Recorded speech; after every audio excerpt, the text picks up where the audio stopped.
మొదటి నుంచి కూడా ఒక ప్రశాంతమైన వాతావరణాన్ని మొదటి నుంచి కూడా చూస్తాం. నారాయణ గారు ఒక చదువుకున్న వ్యక్తి, ఒక లెక్చరర్ గా పనిచేసినటువంటి వ్యక్తి, ఒక ఇన్స్టిట్యూషన్స్ ని పెట్టి 10 మందికి చదువు చెప్తున్నటువంటి వ్యక్తి.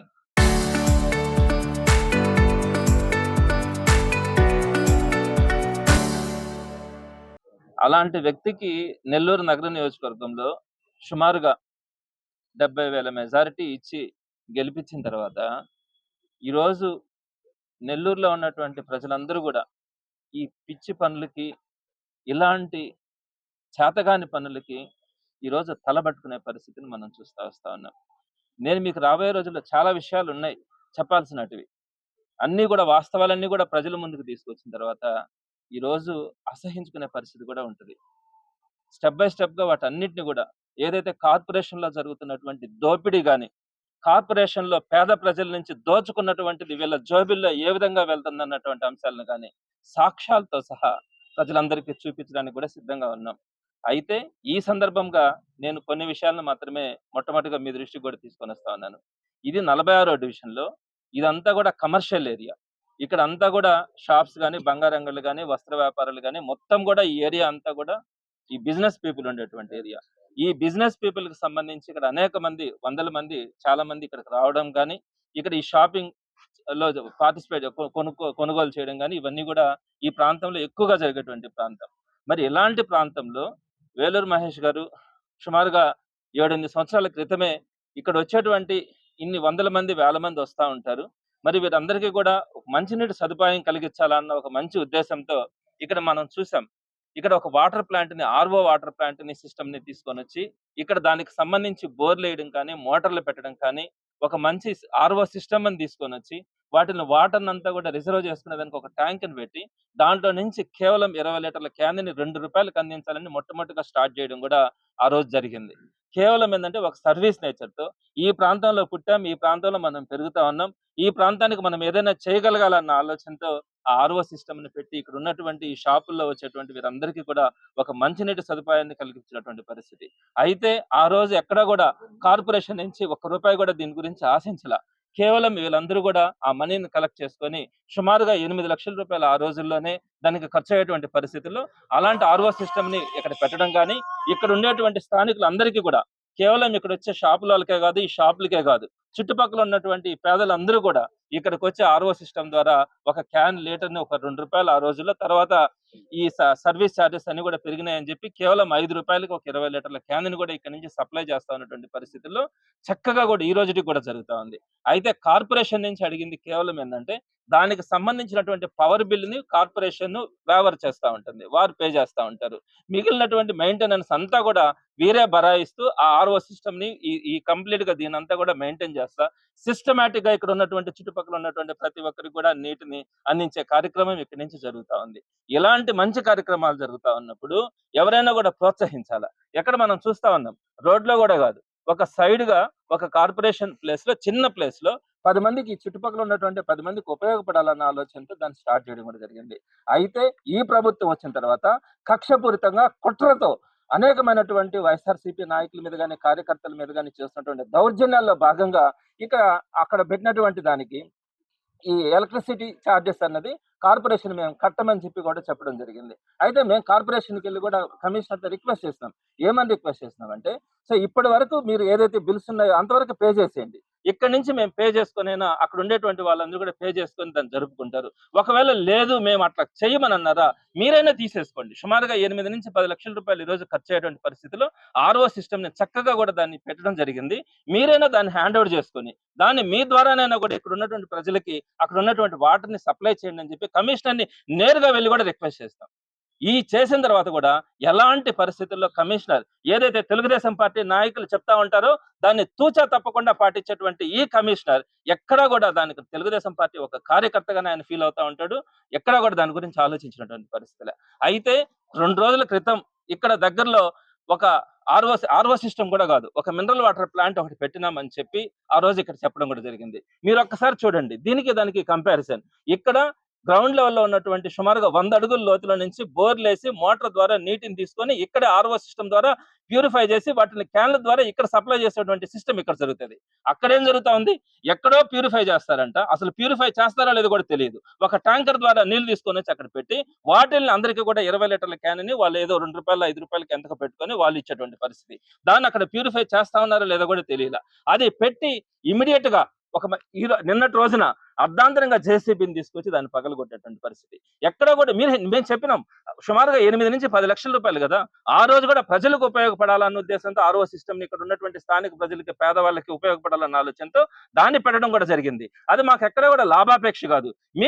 మీరు కార్పొరేషన్ తరపున కావాలంటే అది కార్పొరేషన్ చిన్న ప్లేసే కదా, మీరు దాన్ని హ్యాండ్ ఓవర్ చేసుకొని జరపమంటే మీరు కొత్తగా మున్సిపాలిటీ దగ్గర పేదవాళ్ళ దగ్గర గొంతులు పిసికి డబ్బులు తీసుకొని అక్కడ ఏదో ఒకటి ఆర్ఓ మినరల్ వాటర్ ని మేము ఇస్తామని చెప్పి ఇక్కడ తీసుకొని వచ్చి జేసీబీతో దీని అంతా కూడా పగలగొట్టేసినటువంటి పరిస్థితి నేను చూస్తా ఉన్నాం. ఏంటి అహంకారం? మీరు చేస్తున్నటువంటి ఎన్ని రకాలుగా దోపిడీ జరుగుతా ఉందో మీరు గమనించండి ఒక్కసారి. ఎక్కడెక్కడ అయితే ఇల్లు ఖాళీ ప్లేసెస్ ఉన్నాయో, ఇల్లు ఉన్నాయో, పేద గుడిసెలు ఉన్నాయో వాటన్నిటికీ కూడా ప్రాపర్టీ ట్యాక్స్ కొన్ని దశాబ్దాలుగా అసలు ట్యాప్ అయితే వాళ్ళ దగ్గర ఉండదు. 10 సంవత్సరాల నుంచి 15 సంవత్సరాల క్రితం ఎప్పుడు అప్లై చేసుకొని ఉంటారు. అప్పటి నుంచి ఇప్పటి దాకా వాళ్ళు మున్సిపల్ ట్యాక్సులు కానీ ట్యాప్ వాటర్ ట్యాక్సులు కానీ ఇవన్నీ కూడా పే చేయమని సుమారుగా ఒక్కొక్క పేదంటికి 20,000 30,000 రూపాయలు ఇచ్చి వాళ్ళందరినీ కూడా కోర్టుకు తిప్పేటువంటి పరిస్థితి ఈ ప్రభుత్వంలో ఈ నారాయణ గారు తప్ప ఇంకెక్కడ కూడా ఎటువంటి పరిస్థితుల్లో జరిగేటువంటి పరిస్థితి ఉండదు. మీరు గుడిసెల్లో తీసుకోండి, 20,000 రూపాయలు 30,000 రూపాయలు వాటర్ ట్యాక్స్ అని, అదేవిధంగా వాటికి సంబంధించి ఎప్పుడో 10-15 సంవత్సరాల నుంచి ప్రాపర్టీ ట్యాక్స్లు అని చెప్పి కట్టించుకున్నటువంటి పరిస్థితి. ఇటువంటి దుర్మార్గమైనటువంటి పరిపాలన ఎక్కడ ఉండదు. 100 కోట్ల రూపాయల వాళ్ళ కాంట్రాక్టులకి ఎవరైతే వాళ్ళ దగ్గర కార్యకర్తలుగా తెలుగుదేశం పార్టీ కండువా కప్పుకొని వాళ్ళ దగ్గర చేరతారో వాళ్ళకి కోట్ల రూపాయలు కాంట్రాక్టులు ఇవ్వడానికి ఈ రోజు రోడ్లు వేసినట్టు తవ్వడం, మళ్ళా రోడ్లను ఇవ్వడం. ఇదే కార్యక్రమం. దోమల గురించి కానీ, ట్రాక్టర్లు పెట్టిన దాని గురించి కానీ, అదేవిధంగా స్వీపింగ్ మిషన్స్ కానీ, ఫాగింగ్ మిషన్స్ కానీ ప్రతి ఒక్క దాంట్లో కూడా కోట్ల రూపాయల కుంభకోణం నెల్లూరులో తప్ప ఇంకెక్కడ కూడా జరగట్లా. ఇంతటి అవినీతి ఈ రోజు ఇక్కడ జరుగుతా ఉంది. ఎందుకు జరుగుతా ఉంది? ఒక పక్క పేదవాళ్ళ నుంచి వేలు లక్షల ట్యాక్సులు కలెక్ట్ చేసి మీ కాంట్రాక్టర్లకి ఇక్కడ ఉన్నటువంటి మీ దగ్గర పచ్చకండ వాళ్ళు కప్పుకున్న వాళ్ళకి మాత్రం మీరు కాంట్రాక్టులు వాళ్ళ ఉద్దేశంతో ఈ రోజు ఆ కొన్ని కోట్ల రూపాయలను తీసుకొని వచ్చి మీరు ఖర్చు పెట్టడం. ఇక్కడ చూస్తే ప్రజలకు ఉపయోగపడేటువంటి పనులు వైఎస్ఆర్సీపీ ఎప్పుడు కూడా ఒక న్యాయబద్ధంగా చేసేటువంటి పనుల్ని మీరు దుర్మార్గంగా ఇక్కడ అదేమంటే అక్కడ ఉన్నటువంటి 50 సంవత్సరాల గోడ మీరు అందరూ కూడా చూస్తుంటారు. ఆ ప్లేస్ కి ఈ ప్లేస్ కి హైట్ లో కూడా డిఫరెన్స్ ఉంది. ఆ గోడను పగలగొట్టారు. దీన్ని ఎందుకు పగలగొట్టారు అంటే మేము ఇక్కడ పార్క్ కడతామని చెప్తున్నారంట. ఒక్కసారి ఆలోచించండి. ఈ షాపింగ్ కాంప్లెక్స్ ఇక్కడ ఇంత ఉన్నప్పుడు ఈ ప్లేస్ ని అందరూ కూడా కోరుకుంటున్నది ఏంటంటే ఇక్కడ ఒక పార్కింగ్ ఏరియా క్రియేట్ చేయండి, కావాలంటే పెయిడ్ పార్కింగ్ అనే పెట్టండి, ₹10 ₹5 ఏదో డబ్బులు తీసుకొని అయినా కూడా పార్కింగ్ ప్లేస్ కనుక మీరు చేస్తే ఈ ప్రజలందరికీ కూడా ఉపయోగపడుతుంది. వాటర్ ప్లాంట్ కూడా అక్కడ ఉంటే అందరికీ కూడా ఉపయోగపడుతుంది అని చెప్తే లేదని చెప్పి వీటన్నిటి కూడా పగలగొట్టి అక్కడ ఉన్నటువంటి గోడను పగలగొట్టి అక్కడ సుమారుగా 5 అడుగులు లేపితే ఆ చుట్టుపక్కల ఉన్నటువంటి పేదవాళ్ళందరూ పోవడానికి కూడా కష్టమైపోతుంది. వర్షాలు కనుక పడితే ఆ ఏరియా అంతా కూడా మునిగిపోయేటువంటి పరిస్థితి ఏర్పడుతుంది. ఇట్లాంటి పరిస్థితుల్లో ఎక్కడ పార్క్ పెడతామని చెప్తే ఇంతకంటే దుర్మార్గం ఎక్కడైనా ఉంటుందా? ఒకసారి ఆలోచించండి. నేను రాబోయే రోజుల్లో నేను నాకు ఏదైతే చెప్పినానో, ఏ విధంగా అయితే కోట్ల రూపాయల కుంభకోణాలు జరుగుతున్నాయన్నానో నేను ఆధారాలతో సహా నేను రాబోయే రోజుల్లో కూడా చూపిస్తాను. ఎందుకు ఈ దుర్మార్గం?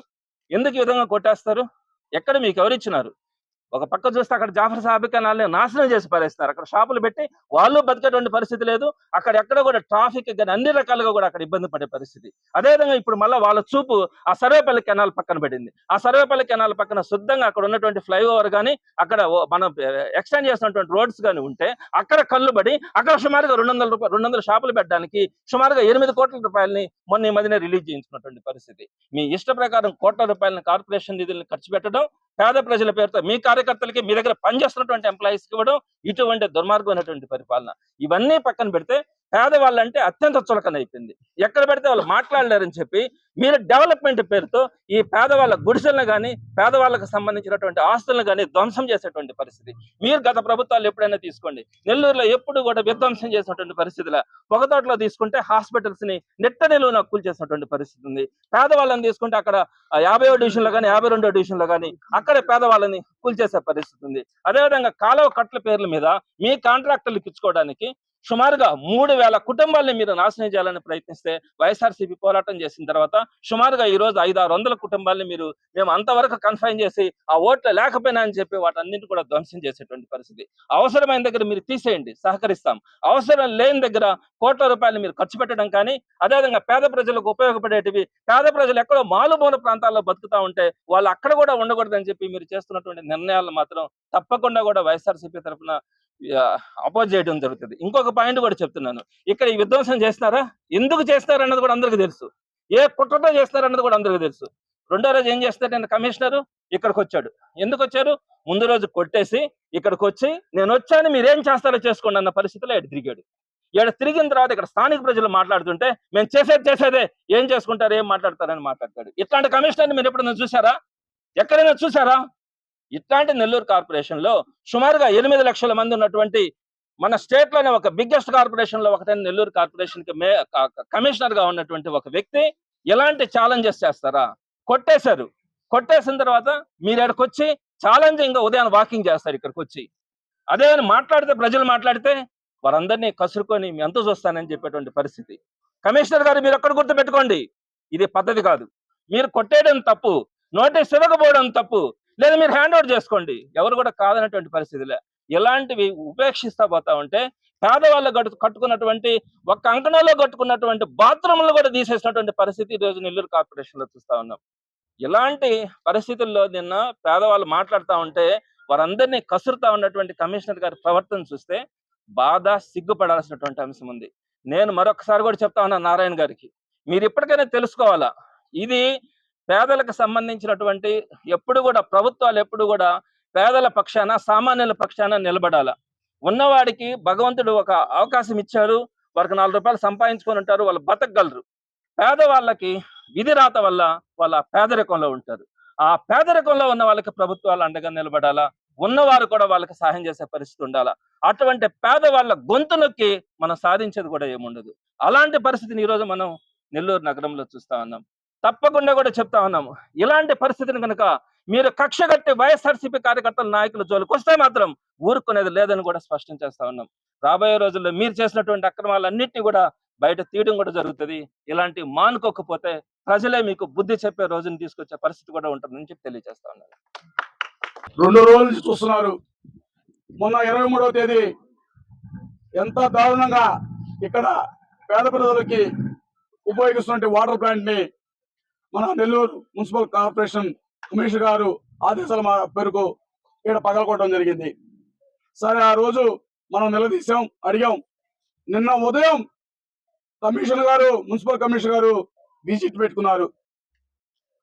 ఆయన ఎందుకు పెట్టారో తెలియదు, కానీ వాస్తవంగా మా పెద్దలు ఎమ్మెల్సీ గారు చంద్రశేఖర్ సార్ చెప్పినట్టు ఆయన ఊరికే నేను పగలగొట్టాను, మీరు ఏం చేస్తారో చేయండి చూస్తాను విధంగా నిన్న పెట్టాడు. వచ్చిన తర్వాత మేము కూడా ఇక్కడ స్థానిక ప్రజలు కానీ అందరం కూడా ఇక్కడికి వచ్చాం. వచ్చిన తర్వాత ఇక్కడ మహిళలు కావచ్చు, స్థానికులు కావచ్చు, ప్రతి ఒక్కరు కూడా సార్ మీరు అసలు ఇక్కడ పార్క్ ఎందుకు కడుతున్నారు అని చెప్పి అడిగితే సమాధానం లేదు. ఇక్కడ అసలు ఎంత ప్లేస్ ఉందని చెప్పని ఆయన పార్క్ ని ప్రపోజల్ పెట్టారో అర్థం కాలేదు. సరే, మేము ఇక్కడ తాగునీరు వాడుకున్న ప్లాంట్ ని ఎందుకు కూల్చారని చెప్పని అడిగితే దాని సమాధానం. ఒక వ్యక్తి సార్ అని చెప్పని మాట్లాడి కాదు సార్ అంటే నువ్వు హీరో వేషాలు చేద్దాం అంటాడు. అంటే మేమైతే హీరోలని నీకు తెలుసు కమిషనర్, హీరోలు మేము వస్తున్న హీరోలే, నువ్వు విలన్ కాబట్టి హీరోలాగా మీరు మాట్లాడొద్దని చెప్పన్నారు. మీరు మేము వాస్తవంగా హీరోలమే, నువ్వు విలన్ వేషాలు చేస్తున్నావు. నెల్లూరు నగరంలో ఈ రోజు ప్రతి ఒక్కరు కూడా చూస్తా ఉన్నారు. మేము కూడా నిన్న కూడా ఒక మాట చెప్పాను, ఎంతో మంది కమిషన్లు వస్తుంటారు పోతుంటారు, లోకల్ గా మేము ఉంటాం. మేము ఉన్నప్పుడు మంచి చేస్తే మేము ఉన్నంత కాలం జీవితకాలం చెప్పుకుంటాం, చెడు చేస్తే అది కదా జీవితకాలం నిన్ను మేము ఎత్తుపడుస్తూ ఉంటాం అని చెప్పన్నాం. మాకు నిన్న ఒక ఇంటర్వ్యూలో చెప్పావు, ఇక్కడ ప్రజలు అడుగుతుంటే చెప్పేదానికి లేదు, చెప్పేదానికి మాట లేదు. ఎందుకంటే నీలో నిజాయితీ లేదు, కరెక్ట్ లేదు. నువ్వేందంటే అన్యాయంగా దాన్ని దారుణంగా పగలగొట్టావు. నేను ఒక పక్క చూపిస్తాను, మాకు ఇదిగో ఇక్కడ వర్క్ ఆర్డర్ ఉంది, పర్మిషన్ లెటర్ ఉంది, ఇంత ఉంది. కనీసం 3 సార్లు నీ కాడికి వచ్చామని చెప్పాం, నీకు తెలియపరచామని చెప్పాం. కనీసం నువ్వు అవన్నీ కూడా పట్టించుకోకుండా నిన్న లెక్క లేకుండా హేళన చేస్తూ ప్రజలందరూ కూడా ఇక్కడ స్థానికులు చెప్తా ఉంటే మీరు పట్టించుకోలే. రాత్రి ఇంటర్వ్యూలో ఏం చెప్తారు, మేము ఆల్రెడీ తెలియపరిచామన్నారు. ఎవరికి తెలియపరిచారు? ఏ విధంగా తెలియపరిచారు? ఫోన్ కాల్ చేశారా? లేదా డైరెక్ట్ గా మనిషిని పంపించారా? లేదంటే నాకు ఏమన్నా నోటీస్ ఇచ్చారా? చెప్పండి. నువ్వు చెప్పే మాటల్లోనే తలపడుతున్నావు. నేను చెప్పమన్నాను, మళ్ళా తెలుసుంటే చెప్పుంటేనే కదా వస్తాడు. అంటే పగలగొట్టేసిన తర్వాత మాకు తెలియక మేము వచ్చామన్నమాట. అంటే మీరు పగలగొట్టడం మేము చూస్తుంటామా? ఎందుకంటే చూస్తుంటామంటే మీరు ఇచ్చున్నారు పర్మిషన్, మీరు మాకు నోటీస్ ఇవ్వలేదు. మాకు అడిగే హక్కు ఉంటుంది, ఆపగల్లా సత్తా ఉంది మాలో. కానీ మీరు అట్ట కాకుండా దొంగచాటుగా నిన్న దాన్ని ఎవరు లేని సమయంలో పగలగొట్టడం జరిగింది. వ్యూస్ మాకొద్దు కమిషనర్ గారు. మేము ఏదైనా న్యాయ పోరాటంగా ఏదైనా కానీ వైఎస్ఆర్ కాంగ్రెస్ పార్టీ ఎప్పుడు కూడా జగన్మోహన్ రెడ్డి గారు ఆదేశంతో మంచికి మేము ఎంత దూరమైనా పోతాం, కానీ మాకు మీలాగా ఉదయాన్నే రీల్స్ చేసుకుంటా వ్యూస్ కోసం మేము తిరగం. బైకుల్లో రకరకాల భంగిమలు ఉన్నాయి, అన్ని చూపించమంటే వీడియోలో ఓపెన్ చేసి చూపిస్తాం. మాకు అవసరం లేదు. పద్దాకేమంటో ఏదో మీరు మాట్లాడితే వీడియోలో మీకు ఒక 1000 వ్యూస్ వస్తాయి. మాకు అవసరం లేదు సార్. వ్యూస్ మాకు అవసరం లేదు, మీకు కావాలా? ఒక్కసారి ఓపెన్ చేసి చూడండి సోషల్ మీడియాలో. దయచేసి మరోసారిగా చెప్తాం, ఇది పద్ధతి కాదు, మంచి పద్ధతి కాదు.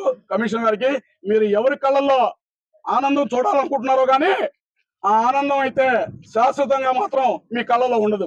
అది మాత్రం ఖచ్చితంగా చెప్తున్నా.